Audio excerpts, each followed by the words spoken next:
Welcome to the JBs Powercast, where we talk about industry news, events, performance parts, trucks and accessories, shop talk, and we'll even do a little bench racing. The JBs Powercast starts now. Hi guys, thanks for joining us this week. Corey, good morning. Back to school. Back to school, not Kids, for me. Well, it'd be a big talk if you were going back to school. But your kids go yesterday? Yeah, Wednesday they started. Oh, they started Wednesday. Wow. Yeah. Mine were yesterday. Did they? Are they used to the mask thing? You know, my kids. Yeah, you know, the masks, that doesn't really faze them, doesn't really bother them. They kind of like it, I think. I think it's still kind of novel for them. Yeah, absolutely. It's kind of a fun thing. Yeah. I'm sure they will eventually get over that. But it was good. Honestly, it went well. They're happy to be back, and everyone's feeling pretty good about it. Our school seems to have a pretty good handle on dealing with the timing, and where they wear masks and where they go and how they sort of do all that stuff. So, I don't feel particularly stressed or anxious about it at all. I know some people are still kind of on the fence, but I mean, it's only been a few days, obviously. So, I don't want to say so far so good, like we've been at it for 6 months, but it seems like they've got a pretty good handle on, how to do things. Yeah, I would agree. I think, like you said, I agree that the kids, the mask thing is a novel thing. And everybody's looking at who's wearing what. Of course. Only a matter of time before they trade and switch, and your kid comes back with a mask. Hey, I didn't give you that one this morning. Is that one of your masks? No. It's Tommy's mask. Right. Perfect. Yeah. And he traded with Billy, who traded with Jimmy. Yeah. Right. And guess what? They're all okay. Yeah. Right? It'll be good. But it's. I'm happy to have them go back to school. I think it's good for them. It's good for them. Absolutely. There was an extended break there that, Yeah, it's good. Well, my son, my 8-year-old, said the other week, and I overheard him say this, of course, to his sister. He goes, I never thought I'd say this, but I actually really want to go back to school. I can't stand being around mom and dad anymore. I need to get back to school. Yeah. Feelings mutual. Yeah, exactly. But no, it's good. Yeah. Right on. What's on the menu or on the docket for news this week? We're going to talk about some trucks some more. So last week we talked about the Dodge TRX, of course, the Raptor Fighter. Yeah. And immediately the response was, well, what now, Ford? What's the game plan? Yeah, absolutely. Because the Raptor has that twin-turbo EcoBoost, that's no joke of a motor. It makes, I think it makes 500 and some odd horsepower. You bet. But, the TRX 700 plus, obviously, Hellcat. So, by the end of the day of Friday, actually, when we talked about it, which was only a couple days old, I think the truck came out on Wednesday or something like that. Yeah, mid-early week, So by the end of the day Friday, actually by the afternoon Friday, there was a leak. Now, I love these leaks because, spoiler, the leaks from a company like Ford are not an accident. No. Never, ever, ever. They're not so dumb to let that stuff out. You bet. A leak is a really convenient way to announce something without announcing it, so they can backpedal at any time. So there was a leak, that allegedly the new Raptor, which I don't know exactly what year that's going to be, but the new truck, the new F-150 is coming out in 2021, I believe. So it'll probably be a year later, maybe two, 22, 23, something like that. There will be another new Raptor, and they're talking about putting in the motor from, of course, the GT500. Right.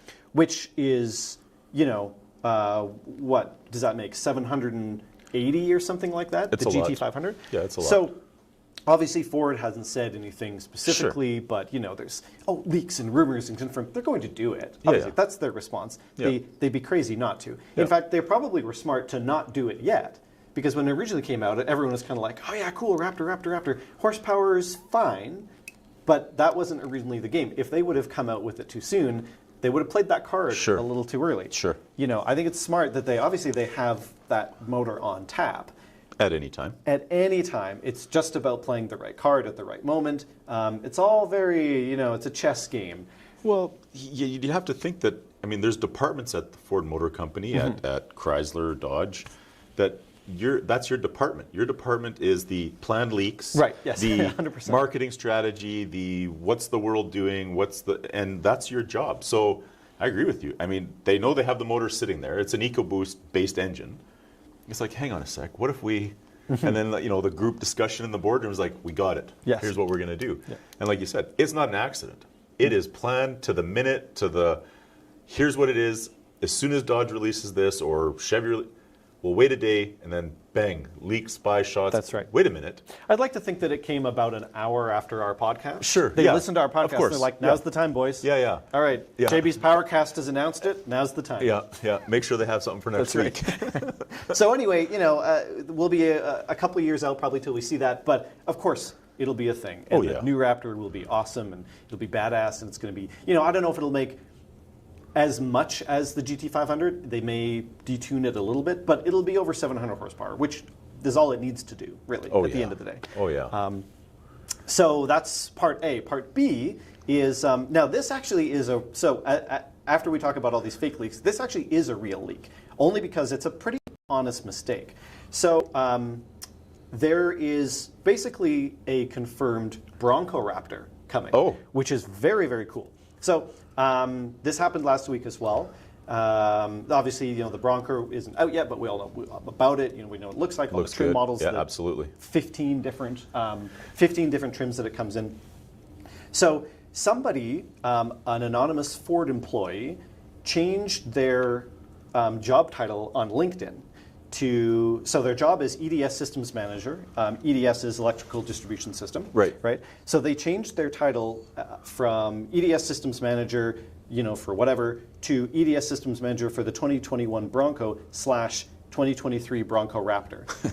Now, this is not a new employee. No. This has been a guy who's been there for 10, 15 years, something like that. Yeah. And then, like an hour later, it was taken off and switched back. Right. So that's not a leak as much as that's a pretty honest mistake, sure but it is. very telling. 2023 Bronco Raptor engineer. Yeah. There it is. What more proof do you need? Oh, it's coming. Absolutely. Yeah. And, again, it's one of those things that it's like, will they make one? Yeah, probably.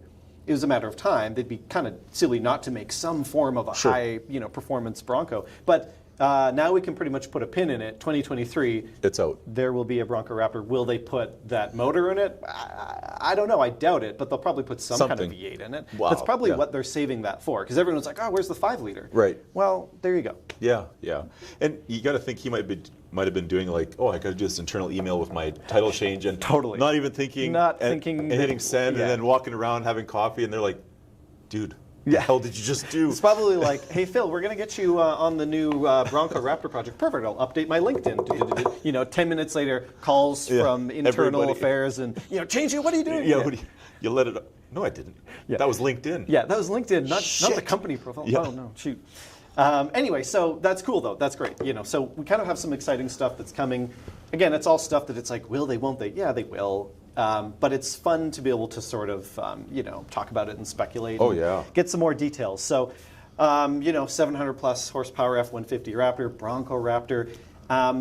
It feels a little bit like, the horsepower wars in the cars never really went away, but it definitely changed. Sure. Man, the truck race is really absolutely. Everyone's running full force at it, which is awesome. Speaking of which, we touched a little bit last week when we talked about the TRX about, what is GM going to do? Are they going to do anything? Right. Well, they just announced that, so there's a new Silverado coming, which got delayed a year. It was supposed to be 2021. I think it pushed back to 2022. Yes. Right. So 2022, a year after the Ford, there'll be a new Silverado. We've seen it in camo. There's not much to see. It's a truck. It's camo. What do you want? Yeah. But there is going to be a ZR2 package. Okay. ZR2 previously was put on the new Colorado. Right. So that's their off-road one, which I actually, 2 days ago, drove by. There's one down my street. Man, oh man, I really like it. If I was going to go buy a brand new truck today, I might buy the Colorado ZR2. It looks so good. Right. It's got a little bit of a smaller frame, but it, just the sort of off-road look. Yeah, it looks really, really killer. Anyway, so the only thing that they probably won't do is make a high horsepower, super performance version of it, because that doesn't really seem to be their game. Right. It would be silly for them to try and just copy Ford or copy Dodge, and I think they're smart to not do that. So the Silverado will get a ZR2. It'll be an off-road capable truck. It'll just be a little bit more orientated on probably suspension and styling versus a big horsepower motor. Do they have a motor that could put in there? Yeah, Oh, it'll have the 6.2. Don't get me wrong. It'll make a a ton of horsepower. Yep. But it's not like they're going to put a supercharged 6.2 out of the Corvette or something like that. I wouldn't think so. No. No, and I don't think they really need to. No. Again, that hasn't really ever been. When's the last time they made a high horsepower truck? Well, you can't Ever? think of it. Yeah, like ever. a notably oh, that's the horsepower version. I don't think that's something they've ever really done. The from SS GM. maybe from Chevy. Yeah, and okay, well, how long ago was that? Well, it had to be early 2000s, late 90s. I was going to say somewhere like in 20 years. Yeah, oh yeah. So, you know, and even then, it was just naturally aspirated. It was just the big motor. Yeah. Yeah, which they do put in. With good exhaust. Yeah. Exactly, yeah. So, but that's cool. You know, we'll get an off-road variant of the new Silverado. So there'll be the Raptor, there'll be the T-Rex, and there'll be the ZR2. They don't all compete quite evenly. No. But for the guys that want to go and get a half ton and they want an off-road package, they want something that's going to have meaty tires out of the factory. They want to crawl around. There'll be options. Right. Which is cool. So that's kind of going to be their response to it. That's not a leak. That's official. They said there's going to be a ZR2. Cool. It'll probably come a year after the truck. So by the time we actually see that, it'll be 2023. So by that time, we'll have a TRX, we'll have a Bronco Raptor, we'll have a new Raptor, and then we'll have the ZR2. So there should be a whole slew of performance and off-road trucks that the market hasn't really seen for quite a long time. It's kind of been the Raptor, and that's about it for the last 10 years or so. Yeah. And one of our viewers here is, I guess he's asking about GM if they're going to come back with a Typhoon, which would be absolutely incredible. That would, yes. I would love to see it. To see it, obviously. All-wheel drive, I'm with you. Now, I'm with you. Unfortunately, I guess, GM doesn't always have the best reputation for bringing back a name. Right. Because they've kind of flubbed that a couple times. Sure. But, it would be really, really cool to see an all-wheel drive boosted Cyclone Typhoon type thing come back in sort of a smaller. They don't really have, I don't know what they would build on it. They don't really have that truck at the moment. That platform, I agree. But it would almost be cool to see it on like a Colorado-based one, a little bit smaller. Yeah. But I don't know. It's hard to say. Or you take the Acadia or whatever their small little SUV is, or whatever it is. Like, here's your 4-door. Instead of the SLT version where it's lower and nice wheels, now it's got a supercharger or a V8. Totally. Like that, Devin, even just like the 6.2 would be sweet. Again, open the exhaust up a little bit. That'd be cool. Fun little SUV. The same way those vehicles were, the Typhoon, the Cyclone. Back then. Now it's like, hey, we'll go for this truck. It's a 6-cylinder turbo, I believe, is what they came out with. What, in the Cyclone? Yeah. Wasn't it? Yeah. And you're not going to beat it on the street because it was a rocket. Those things were awesome. And try to find one now. Guys are holding on to them as if they're one of one. Well, and they are worth a lot of money. Yeah. Like if you find a clean one, they're hard to find. Sure. And when you do find one, guys, it's the classic, I know what I have. It's like, fair enough. Yeah, you do. Like there's not that many around. Yeah. And even the ones that are kind of beat up, they were rare to start. And now they're, extra rare. And they're cool too. Yeah. It's, I was going to say, it's kind of like a Mustang SVO. It's not, but at the time, it was, here's this platform that there's a bajillion of. Sure. Oh, and then we made this cool turbo version of it that's like way better. Yeah. And it's, who would have thought that, the Ford SHO Taurus when it first came out, or the Cyclone Typhoon, that you bought one for, $3,500 and it was a cool truck, and now you can basically put whatever price you want on it, Totally. and people will be like, well, it is that, and it's like, now it's wait a minute. Now it's worth 10 and a half times more. And it's like, wait a minute, how is that possible? Those are trucks that I used to see like at high school. Yeah. 18-year-olds, 19-year-olds be driving those around because again, it's not like they were a dime a dozen. But they didn't have. People didn't really understand the value of them just yet. But if you were to have a classic Mercedes or a classic Mustang in the 60s or a classic traditional muscle car from any of the brands, even when we were in high school, it'd be like, yeah, you know what? That's going to be worth something. Hang on to it. Yeah, there's some things that you never saw coming. Like, what? It's like a Gremlin or a Pacer. Like, it's never going to be worth anything. No, it was a cheap car. Right. Yeah. I don't care if you put a V8 in it. It's still that, right? Not to say that that's what those were, but you would have never thought that 10 times the value, because that's what they're asking for them. Absolutely. And it's cool, but yeah, I don't know. I don't think I could do it. As cool as it is, could you imagine paying $30,000 or $40,000 for a No. I mean, and again, it's one of those things that it's just niche enough that, like, when you do have one and you do ask $40,000 for it, most people will say no, but you will find the guy. Yeah, You'll find the guy who always wanted it, and it'll be like 40 grand. Yeah, I mean, all right, fair enough. Yeah, it is what it is. Yeah. That's wow. So like those are the two main stories on trucks. We've got a bunch of cool new trucks coming. Basically, like I said, it feels like the truck game has been pretty static for a while. New trucks come out, and yeah, sure, okay, they have some relatively boring stats tied to them typically. Towing capacity, and we make 10 more horsepower, and there's new leather. Big deal, yeah. But now we have some pretty badass trucks on the market, and more to come. You bet. The Bronco Raptor, I'm really excited about. I think that has potential to be super, super cool. I can't wait to see the Bronco itself just filling the streets all over, because it looks like such a cool truck. It does. It looks amazing. Yeah, and I think it will do that. I think you're going to see them everywhere. Like, it's not going to be they didn't price it too high, and it's just something that, I'm going in, I want an SUV from Ford. That's what I want. Totally. Right? Yep. And I think it's going to be cool. It's going to be real cool. Sweet. Well, I guess we'll probably take a little break. And we got who are you talking to after? Kelly Fedorowich. Nice. Dark Side Racing. Yeah. It's going to be pretty cool. Awesome. She's driven faster than both of us, that's for sure. Guaranteed. Yeah. No, I wouldn't argue that for 2 seconds. So we'll see you guys after the break. Thanks Corey. ARP, the ultimate fasteners available for your entire car. 25% stronger than grade 8 hardware. Race car strength and show car looks. ARP makes serious bolts for serious applications.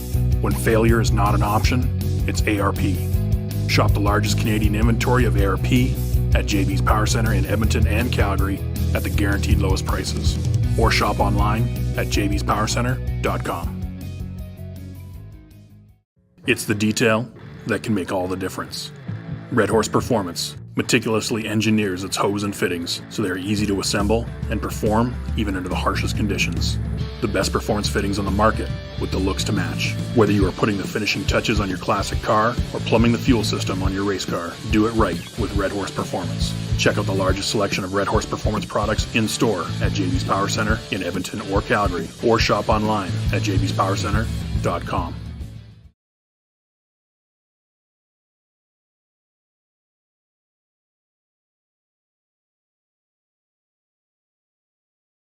So far. It's going great. We're going to go live right now. Thanks for coming back, guys. I got Kelly Fedorowich on the line from Dark Side Racing. Kelly, thank you for taking the time. My pleasure. Good morning.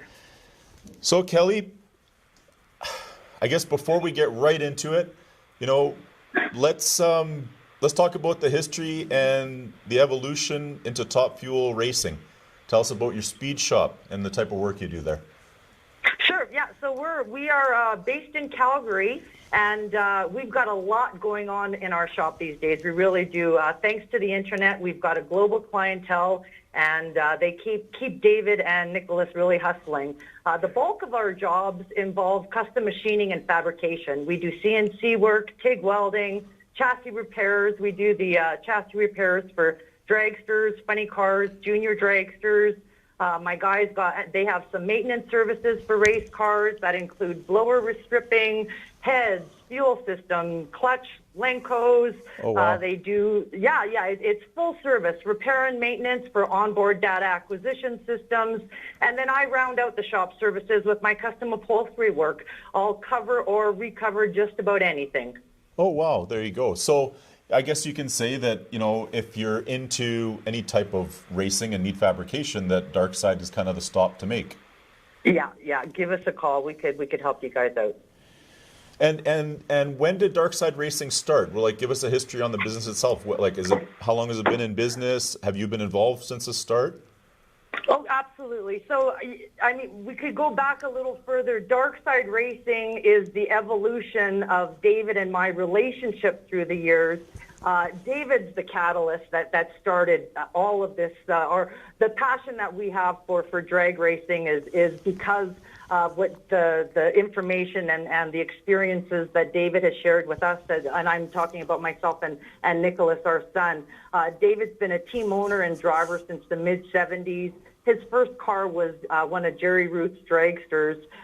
Then jump forward, David and I met in 1986, and prior to meeting David, I had absolutely no knowledge of drag racing or the world that is drag racing. Once he introduced me to it, I was just immediately hooked. So we figured we needed to make this our life. We wanted to do it. You know, back in the mid-'80s, entrepreneurs weren't really people didn't really understand that entrepreneurial spirit. We were from Winnipeg. Right. So, it's not really an entrepreneurial kind of city. But we decided that that's what we wanted to do. So in 1990, we made the decision to relocate to the United States, and for 4 years, we really were traveling nomads. We lived out of our semi-trailer for most of the year. We did the IHRA, we did NHRA, and if we didn't have events going on with the sanctioning bodies, we were match racing on the weekends. And then we got to add to that excitement. We met up with a group of Japanese racers that really took a liking to David and his teaching techniques. And through that introduction, we were fortunate enough to make regular trips to Japan and do a lot of drag racing out in Japan. Wow. So you guys would haul the car that way, or did they have something there for you guys to race? We raced that. David was, he tuned them. He also was, he taught drivers how to race. Cool. So that's kind of, we could segue into, for as the conversation goes on, part of my driving experience, part of my training is because Dave had so much hands-on experience going out. And I mean, not only were they inexperienced drivers that we were dealing with, there was the language barrier. Sure. When we were fortunate, there would be a translator that accompanied the racing teams that David was training. But there were also times where it was really more hand signals and being able to communicate through motions and eyes. When you got all the noise going on, you can't hear what's going on anyhow. Sure. And again, back in the 90s, it was before all of the electronics and we could communicate through headsets. Right. Wow, that's incredible. So, and then from the U.S., you guys decided to land in Calgary and start the business? Right. So 1994, we were coming back to Canada. Calgary, we decided, was going to be home base. And it was on that ride, traveling back from Florida to Calgary, that we started visualizing what the next chapter was going to look like. And that's where the Dark Side Racing, we came up with the name Dark Side Racing. Now, remember, when we were leaving to come back to Canada, it was going to be new experiences, and we weren't necessarily going to keep ourselves in the world of drag racing. But once it's in your blood, really, there's no escaping. When we moved into our house, where we are here in Calgary now, we didn't have a race team. We didn't have plans to go racing, but Dave eyeballed the space on the side of the house and said, yep, if we go back, we got room for the trailer to fit here. So, right. It's really there. It's still there. Even when it's not your day-to-day, you're still planning for when you're going to get back into that game. Yeah, absolutely. And I mean, that is the spirit of, I think, all automotive enthusiasts, or it doesn't necessarily relate straight to drag racing, but, you're always looking at, I could get a car in here, I could get this in here. It never does go away, no matter what, whether you become an avid racer or just an avid fan, you're always looking at a way, or you continue to support and be involved with it in some way. I so agree. Absolutely. Yeah. It's in your blood. So again, with the shop, where in Calgary is it located? And, if, I guess, we'll at the end we'll get through so our listeners can know how to reach you guys. But tell us about the shop. What size, and are you accepting new customers, or do you guys have your clientele that you stick with? Tell us more about Darkside. Yeah, we're absolutely accepting more customers. We're a home-based business, so we're in Northwest Calgary. Give us a call, and we'll give you the information on how to find us. And we welcome people to come by, check out the shop. In the back shop, that's where we keep the two dragsters. We've got the TIG welder in the back. It's a really cool setup. Hard to explain, hard to visualize when people walk into our place and suburbia, you're just not expecting what you see.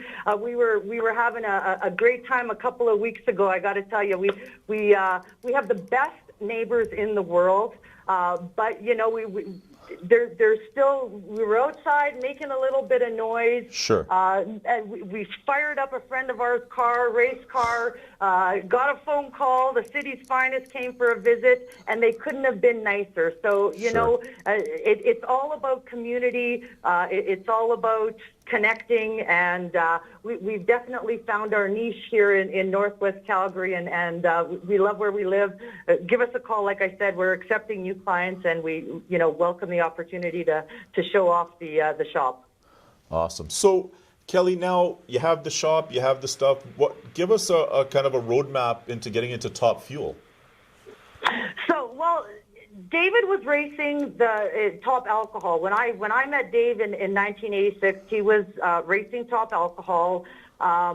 When we made this decision that we were going to relocate, that the goal to move up to Nitro was there. Right. So it was just, it seemed like a natural progression, and once we made the move into Nitro, anytime, there's been semi-retirement periods through the years, but it was never a question of what class we would get back into. Sure. It's just been, once you experience that rush, and it's not just the rush, it's the challenge. I think that's really the driving force. Speaking for myself anyhow, it's more about the challenges and then the camaraderie and that the feeling of accomplishment. To have Canadians out there racing these 10,000 horsepower beasts. A lot of people say to us through the years, or have said to us through the years, there's just no way you could do it. And, we take that as a personal challenge. And if we put our mind to it, we just know that we could accomplish anything we set out to accomplish.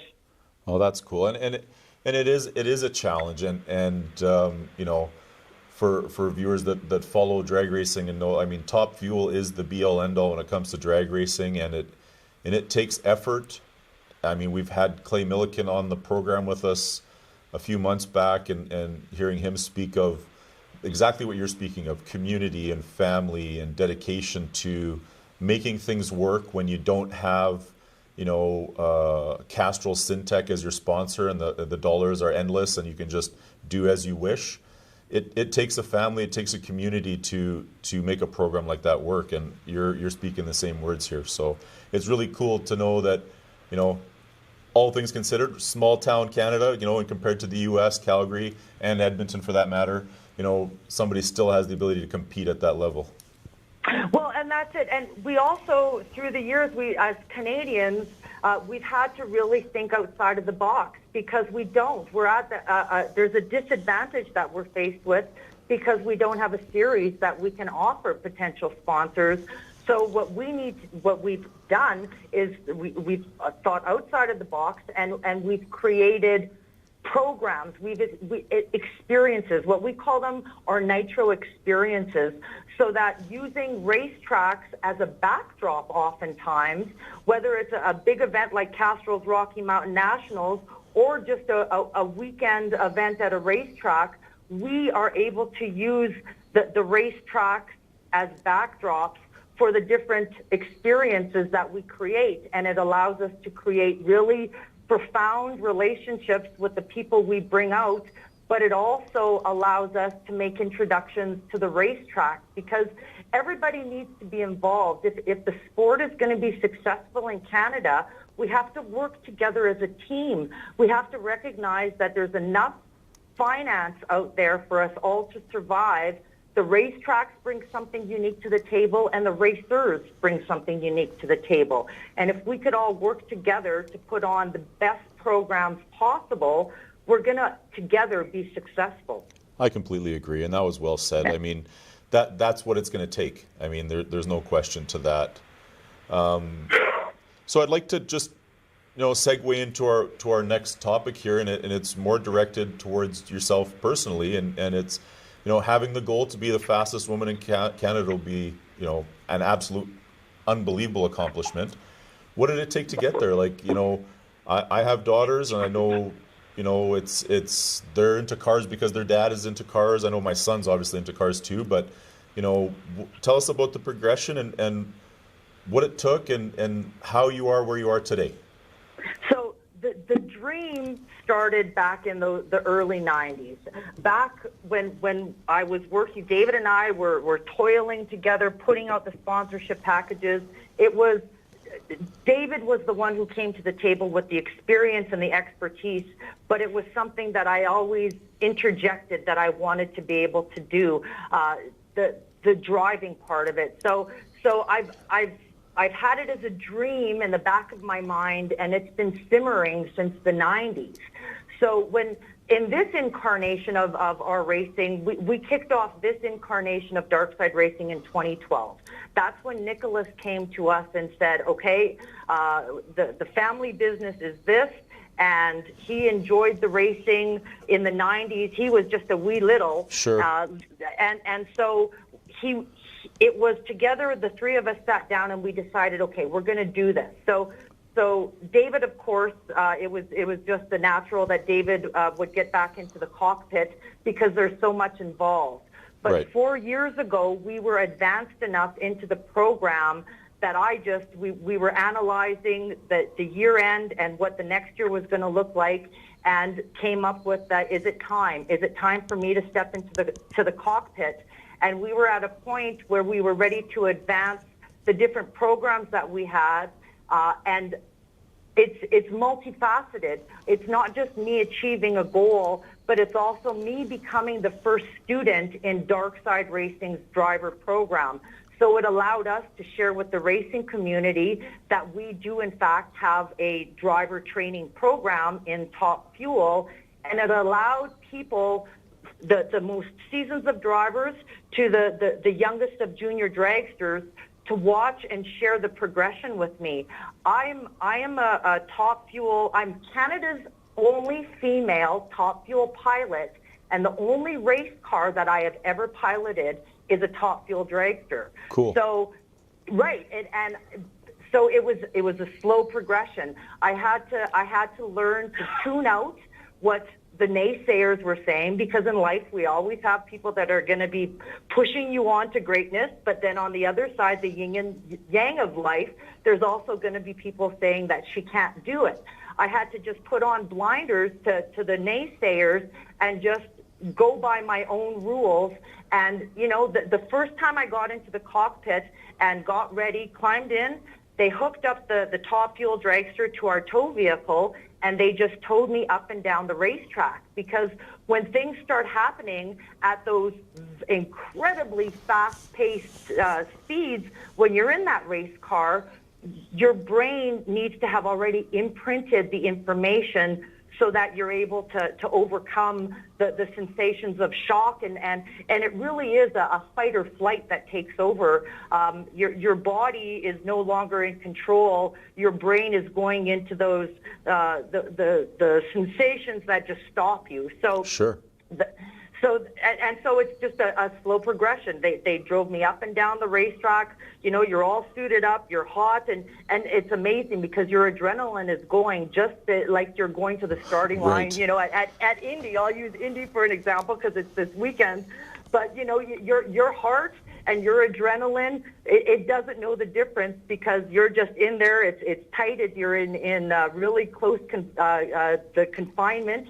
So that was the start of it. They did that for an afternoon, and then the next checkbox is doing a burnout. So it's just a progression of step by step. After the burnout, you just idle to the end, and then the next step is putting it into reverse. Well, we have very short seasons out here, and top fuel cars, anything beyond your basic burnout, you got to go back to the pits and you got to just do some general checks and maintenance to make sure. So there was nothing fast about the process at all. Sure. My first 60-foot hit rattled my brain. I said that the voice inside my head was screaming louder than that 10,000 horsepower power plant behind it. What are you doing? But you have to have a healthy attitude for fear, because it's not fear, it's not shaking in your boots, but these are powerful, powerful vehicles that you need to respect the power. And so, yeah, it's just a slow progression. I had 2 seasons of incredible training.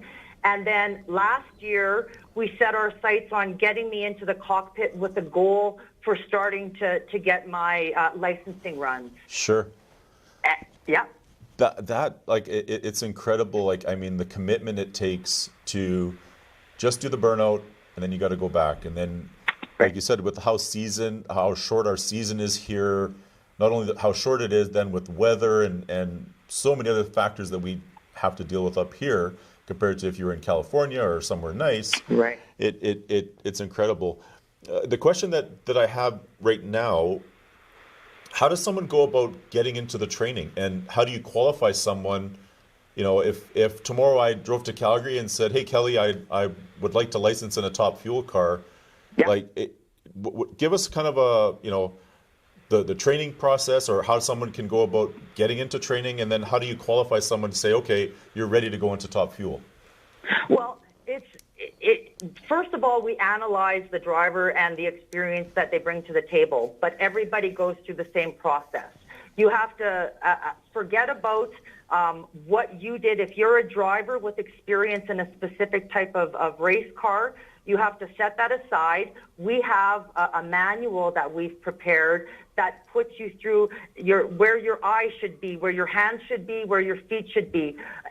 From the time you put on your fire suit to the time you reach the point of pulling the chutes at the top end, we provide you with the documentation, the reading. You have to do. It's homework. Sure. It requires homework. We go through first we do visualization. Visualization is very important in the whole process, but it's just a step by step.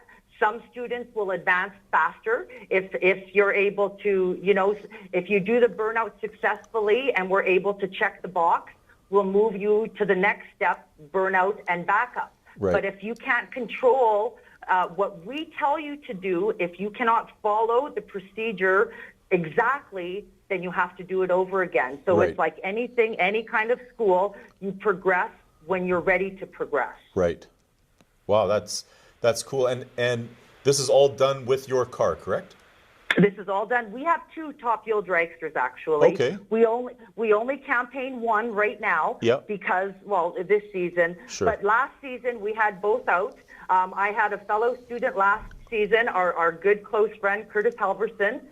He and I were both students in our Dark Side Racing Top Fuel School. And so we had both cars out at the Rockies. We had both cars out a couple of times. You cannot do side by side when you're a student or licensing. Before you're a licensed driver, you can't drive with anybody in the other lane. But Curtis bring a whole lot of experience. He has land speed experience. He has racing experience. So it was just interesting to see how he and I both have been progressing. Right. And that's awesome. So just as a general, obviously nothing, this is exactly what it costs, but the general for the average person who's into drag racing, what is the cost of going through a school like that, or the course to say you're getting ready and you're going to finish on your licensing in this year? What could someone expect the cost to be? I come with an expectation of at least spending $5,000. If we're going to get you in the cockpit, we're going to go through the pit training and bring you up to the starting line. Expect to spend at least $5,000, Yep. And then to progress through, it has to be per individual, Sure. because we never know how the person is going to respond. Like I said earlier, that first time you hit that throttle and you do a hard launch, it rattles your brain. Sure. So now, are you able to come back in and recover quickly and do it and carry on? Or do you have to repeat that process? So it's just so incredibly individual. We really can't gauge it beyond that first burnout. And then it's a matter of us interacting with the student Sure. and deciding the timeline and the budget that they're able to progress through. But it's going to be at least, nothing under $5,000 to be able to get to that first burnout. Yeah, and if you're asking me, I think that's pretty reasonable. I mean, what it takes to have a car like that and the motor and the maintenance and the repair and everything that goes with it, I mean, $5,000 I think is really reasonable.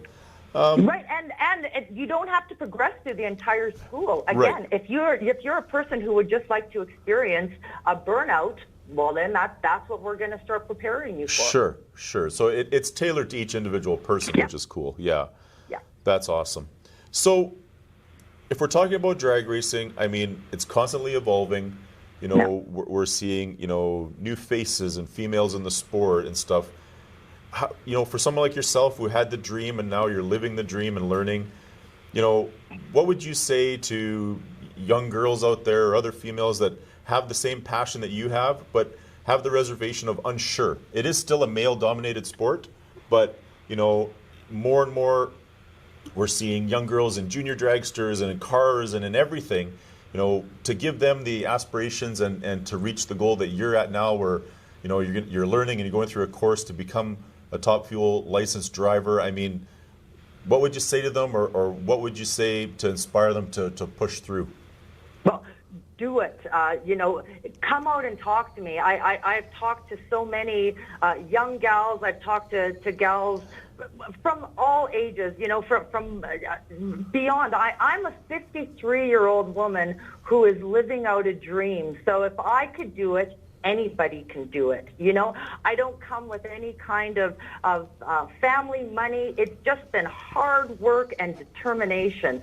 So if you've got, if you're ready to get your hands dirty and get in, so first and foremost, what we do, we have an entirely volunteer crew, and crew opportunities are absolutely available for the gals out there. We've had female crew members in the past, and we've had an absolute blast working with them.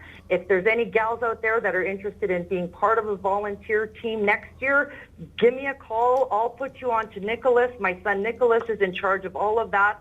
It's a volunteer gig, but it gets you up close and personal with one of the coolest cars on the planet.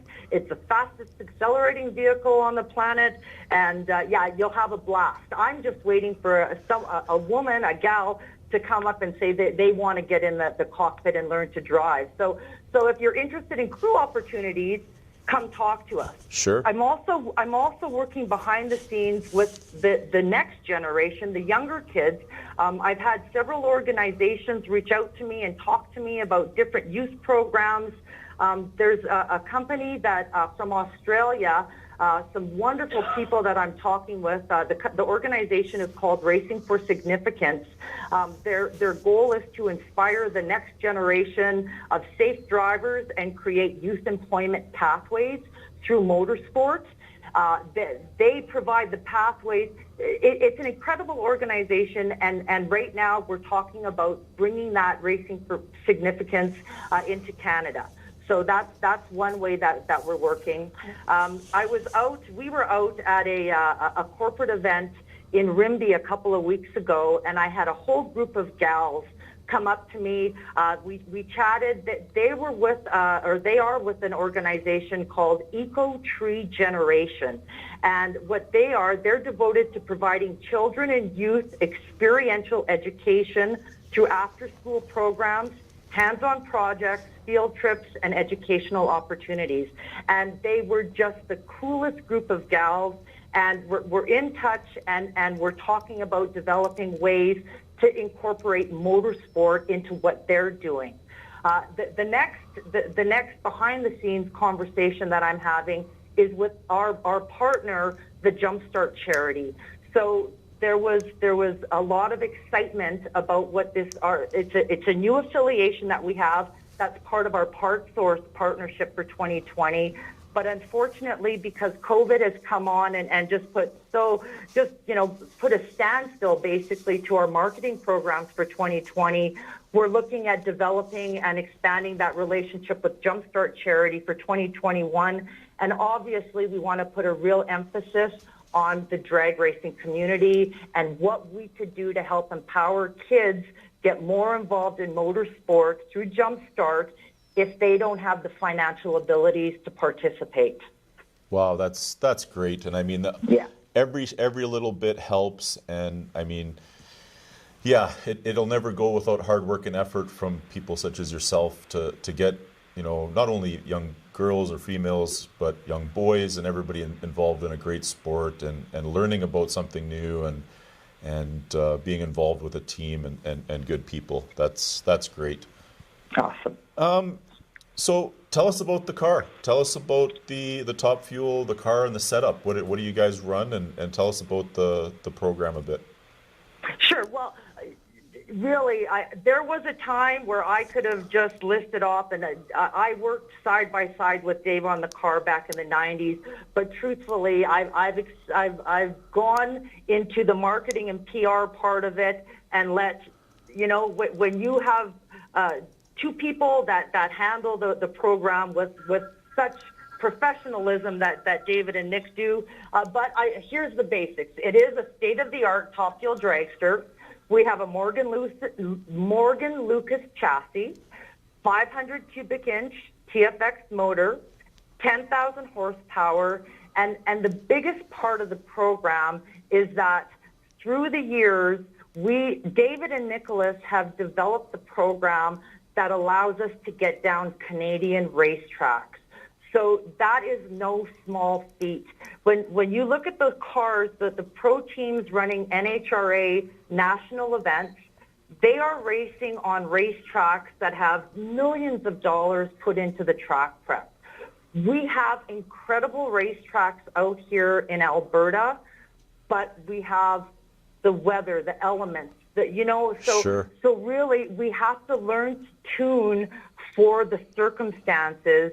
And with now over 90 runs under our belt since 2013, I think we got it. We got it. We could navigate the Alberta racetracks.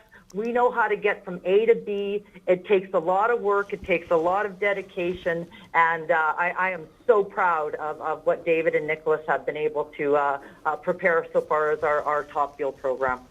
Absolutely. And I mean, it's, and that takes me right into the next question. Like, what does it actually cost? Like a step-by-step breakdown. So you're leaving the shop in Calgary, you're going out to a race. Like, what does it cost to, get out there, set up, but make a run? Like, to say, I'm going to do a full run, this is what it costs us to do it. Yeah, well, so our runs, you're looking at around $3,000 for the run. Then you got to factor in, it's based on what's going on that weekend. So are we going out strictly test and tune? Do we have a full crew, or are we operating with a skeleton crew? If you start with that $3,000 bare bones cost, and then just add it from there. Everybody hopes for nice, clean runs every time, but sometimes, gets a little messy. Sure. Adds to the cost. If we're out at the Rockies and we've got to bring a full crew with us, adds to the cost. Now you're talking about hotels, you're talking about food. If we're hosting a corporate event, same thing. It depends on what we're doing. Are we bringing tents with us? So it's really event dependent, but you don't bring her out of the trailer without expecting to spend at least $3,000 for, to get up to the starting line and make a run. Wow. And then, so during the run, if all things go well and nothing breaks, is that incorporated in the 3,000, or is it just getting there is 3,000 and then, obviously you go through plugs, you go through fuel, you get oil and stuff. So the run itself, are we running 1,000 feet here? That's the 3,000? Yeah, 1,000 feet. You're looking at a minimum $3,000 to get us from the starting line to the finish line, pop the chutes. on a clean run. Wow. That doesn't factor in the cost to get us to the event. That doesn't factor in the cost to pay for our crew or any of those kind of things. But we have great partners, and our programs that we're developing. This is a business for us. So Sure. there has to be return on investment that we provide to the clients that are coming on board for the experience. So that's how we analyze it. The run is this much, and then whatever else we have to budget for, we plan accordingly. Yeah, I mean that. Now, when you say that and say the training, come expecting to pay $5,000. $5,000 isn't much at all. Right. all things considering, right? Right. One of the pictures you sent, it looks like the motor explosion, like there was an issue. So if something like that happens, Yeah. what are you looking at? Yeah. What do you guys carry for parts? If you're going to the Rocky Mountain Nationals, I've seen you guys there. What are you bringing with you? Are you bringing spare blocks, spare heads, spare blowers? Like what's in the trailer for an event like the Rocky Mountain Nationals for you guys?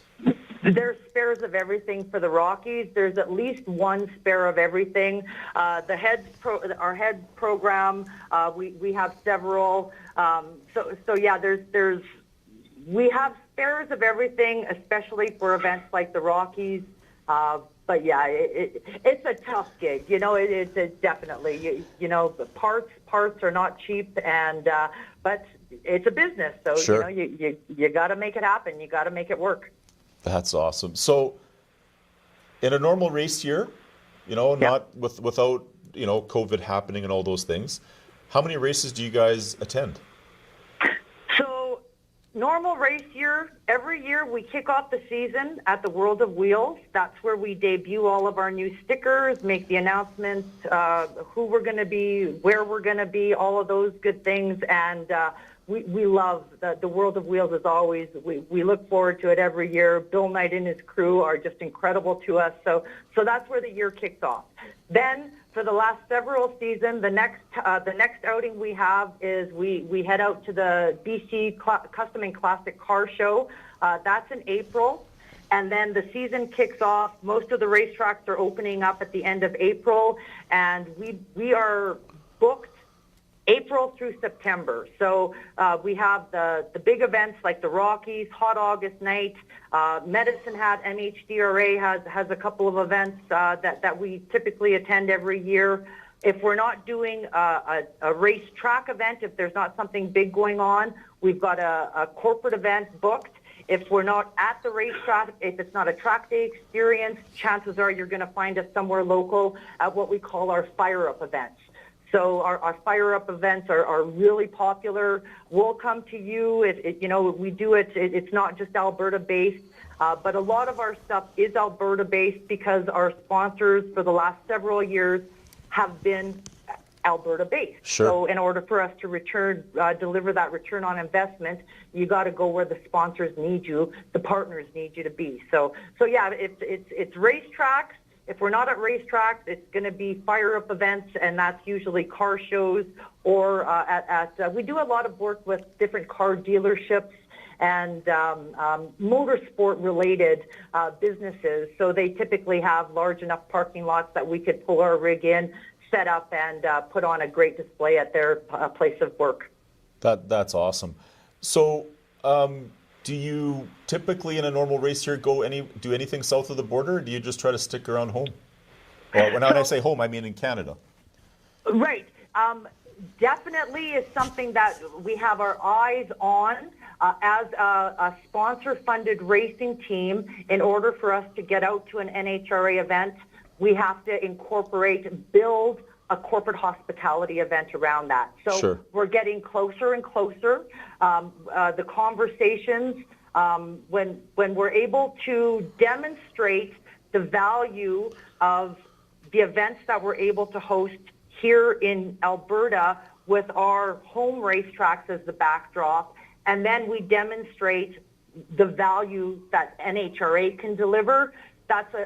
We have several conversations ongoing as you and I speak working to get us out to an NHRA event so that we could turn it into a corporate hospitality event. We bring a group of people with us. We set up the hospitality area. We bring them to the starting line for an NHRA starting line experience. The full package is what we're working to develop. And I think after the first one, it's just a matter of that show me. Once we demonstrate the incredible experience that is an NHRA national event, we're confident that we're going to be able to get more and more of these cross-border experiences. Yeah. That's awesome. So as you've been talking cost and corporate things, would you like to give a shout out to some of your sponsors that are helping you guys achieve your goals and move forward? Absolutely. So Partsource, incredible opportunity, incredible sponsorship, partnership. We're working closely with Partsource. Unfortunately, because of COVID, the 2020 activities were put on halt. Pause, I guess, is a better way. Yep. But now that we're moving into September, eyes are looking towards the 2021. Partsource is going to be part of 2021. So watch for the announcement, watch for the activities. We're going to have lots of wonderful things going on with Partsource. Partsource.ca if you're interested.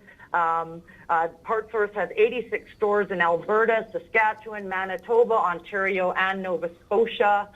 They're an automotive parts retail chain. They're part of the Canadian Tire family. Sure. And through that relationship, we've aligned with the Jumpstart charity. And if you're interested in learning more about Jumpstart, it's jumpstart.canadiantire.ca. And their motto is empowering every kid to play. So it's just an incredible relationship that we are so proud of. Yeah, and I mean, that's awesome. I mean, it sounds like charity is important to you and your race team. Is that also a big driving factor in everything you guys do? Giving back to the community is so important to us.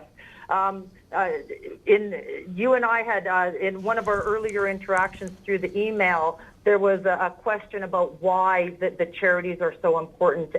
And giving back to the community is one thing, but I think a lot of people know that we were involved. We had a really strong prostate cancer awareness message through the years. It allowed us to get face-to-face with people, with the guys. We all know, and you've mentioned, it's a male-dominated sport. Any time that we could help empower other people through what we're doing, it's just a fit. So, we're working with Jumpstart this year, but the message to guys to be proactive about your health, that message doesn't go away. Know your PSA. Knowledge is power. So, yeah, it's just the platform that we have. We are humbled to be able to have these kind of interactions with the community and then allow us to actually have influence and help in the decision makings of people's purchasing power. And then also, if we could aid them in their health, if we could help kids get more involved in sport, it's as I said, it's just a humbling experience to be in that position. Well, that's awesome. And I'll say thank you for doing that, and thank you for being involved in things like that, because seeing your guys' race team and seeing those things, the prostate awareness and the plaid for dad, that stuff hits home, right? I mean, it's something that it does exactly what you're saying. You see that stuff, then you think about your health and the health of your friends and family and, everybody. So it like you said, all you have to do is put it in front. And if all that does is just remind somebody to take care of their health or take care of a loved one's health or whatever it might be, you've accomplished the goal. So thank you for doing that. That's awesome. Oh, thank you, Adele. So what's the fastest pass to date? Fastest pass, 200. I have not gone beyond the 200 mile per hour, so it's coming. It's just on the horizon. I could feel it. That's awesome. You spoke of Rimbey a couple of weeks ago. I happened to be out there. You guys set the track record out there, if I'm not mistaken? I did. I did. It was a great run. It was my first time at Rimbey. So, when you're out at a new track, everything is a little bit different. It was my first time running an 8th mile. Sure. So I found that you really, as a driver, you got to get yourself into the zone. You got to become focused, and I lost my focus a little bit, and I was looking more towards the black box at the end, the finish line box, and I felt myself moving out of the groove. So I was about 400 feet in, and I lifted, and I was still able to take the track record. So I'm absolutely thrilled by that. I have my Fastest Woman in Canada campaign, and I've recognized as I get more and more seat time that really my goal has shifted from wanting to go fast to becoming a good driver. Sure. Fast is going to be part of the journey no matter how I look at it, but being prepared to go to battle with somebody in the other lane is what I'm preparing for. There's so many different experiences, dropped cylinders, loss of traction. There's just so many things that I have to go through that those are the experiences that I'm looking for to help make me a better driver. And with that, the speed, it's gonna be there. I mean, how can it not be? Yeah, exactly. And yeah, that's awesome. And again, it's, watching it from the stands or watching it on TV is definitely something different than what you're experiencing in the car and the adrenaline. I mean, it's a testament to the 10,000 horsepower that these cars make that you went 400 feet at a racetrack and set the track record. So, right, I mean, it's something to be said about the power behind you. Right? Exactly. Yeah. You have a couple shout outs here. Shane, it's been an amazing experience being with the Dark Side Racing team for the last 4 years.